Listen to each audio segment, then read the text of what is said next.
हैयत नमाज में, नमाज की शक्ल में बैठे बैठे अगर किसी को नींद आ जाए, उस सवाल का जवाब भी दिया गया था, फिर भी उसको दोहरा देता हूँ। हैयत नमाज यानी कायदे में बैठे हुए या सजदे में सर रखे हुए या रुकू में झुके हुए या क़ियाम में खड़े खड़े किसी को नींद आ गई, या कोई कुर्सी पर बैठकर नमाज पढ़ रहे हैं, कुर्सी पर बैठकर नमाज पढ़ते पढ़ते उनको कुर्सी पर ही बैठे बैठे नींद आ गई, तो हज़रात उलमा का ये कौल है, ये फरमाना है कि उनका वज़ू नहीं टूटेगा और उनकी नमाज पूरी हो जाएगी। अगर वो इमाम के पीछे हैं, एक आध रुकन छूट गया तो वो इमाम के साथ अपनी नमाज पूरी कर लें, और अगर इमाम के पीछे नहीं तन्हा नमाज पढ़ रहे हैं, तो सजदे में नींद आ गई थी या कायदे में नींद आ गई थी, तो फिर वो अपनी नमाज जैसे है वैसे पूरी कर लें।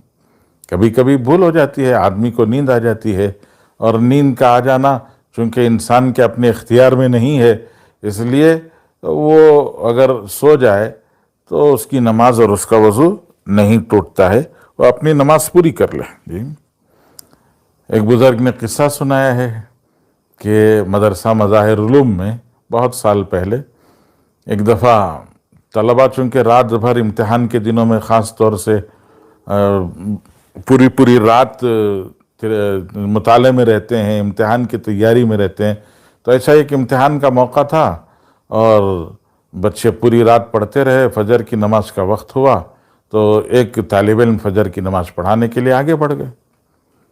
उन्होंने फजर की नमाज पढ़ाई, कायदे में बैठे तो नींद आ गई। जी, बहुत देर हो गई, लोग पीछे इंतज़ार करते रहे कि अभी इमाम साहब ने सलाम नहीं फेरा, अभी इमाम साहब ने सलाम नहीं फेरा। बहुत देर हो गई और ये बैठे ऊँघ रहे हैं, इनको नींद लग गई है।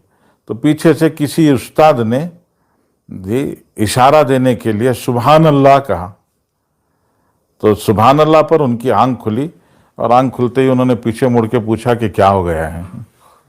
जी, तो जो उस्ताद थे उन्होंने कहा कि कुछ नहीं हुआ है, खड़े होकर दोबारा फजर की नमाज पढ़ लीजिए, कि आपने बात कर ली तो गया, नमाज टूट गई। तो इस तरह से भूल हो जाती है, नींद लग जाती है, तो नींद का लग जाना कोई ऐसा गलत बात नहीं है। लेकिन नमाज हैयत नमाज में अगर नींद लग जाए तो वज़ू नहीं टूटता है। अल्लाह से दुआ फरमाए, अल्लाह ताला हम सब को अमल की तौफीक अता फरमाए।